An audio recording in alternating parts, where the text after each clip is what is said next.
Esta cooperativa coñécese comercialmente co nome de Pasco. Leva 30 anos no mercado dos servicios eléctricos. Realiza 3 actividades. Encárgase da venda e distribución de material eléctrico, fabrica cadros para calquera sector e realiza completas instalacións eléctricas. Un dos traballos que están a ultimar agora é a instalación eléctrica, a megafonía e o sistema de aire acondicionado dun hotel que vai abrir as súas portas nos próximos días na cidade herculina. Traballo de Pasco é, por exemplo, a iluminación do Paseo de Orzán na cidade da Coruña ou a instalación eléctrica do Hospital Clínico de Santiago. Esta cooperativa está formada por 70 socios e uns 30 traballadores. Moitos dos seus membros traballaban hai anos no mesmo lugar, pero eran empregados dunha sociedade anónima.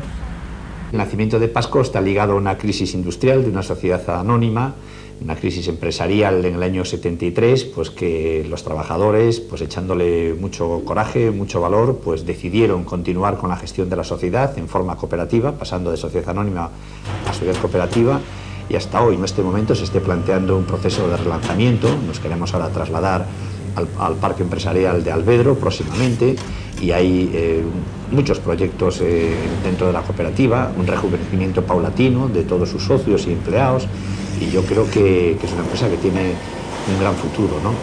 O cooperativismo basease no agrupamento de esforzo na procura dun ben común a todos os socios, que neste caso son tamén traballadores. Actualmente no panorama galego, Pasco é unha das máis importantes cooperativas no sector industrial. O seu volume de facturación é de 6 millóns de euros.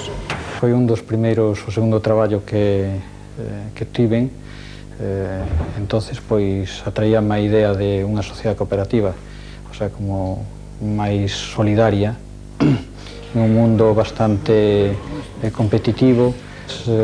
As principais ventaxas señan unha menor conflictividade interna, non? Todos temos un mismo objetivo, que é levar a empresa adiante, entonces normalmente suelese salir para adiante. Otro tipo de empresas miran exclusivamente la rentabilidad económica. Nosotros miramos la rentabilidad económica, como no, pero también la rentabilidad social, y pensamos pues en un empleo de calidad, y pensamos pues en unas decisiones democráticas dentro del seno de la empresa. Es decir, tenemos unos valores que superan lo estrictamente económico, ¿no? O plano de futuro desta empresa é seguir medrando paulatinamente en número de socios. É exhaustiva a evaluación que realiza o Consello Rector os candidatos, tanto persoal como profesionalmente. Normalmente son os traballadores contratados os que, despois de varios anos de relación coa sociedade, entran a formar parte da Asamblea. Pasco ten, ademais, delegacións da cooperativa nas cidades de Vigo e Lugo.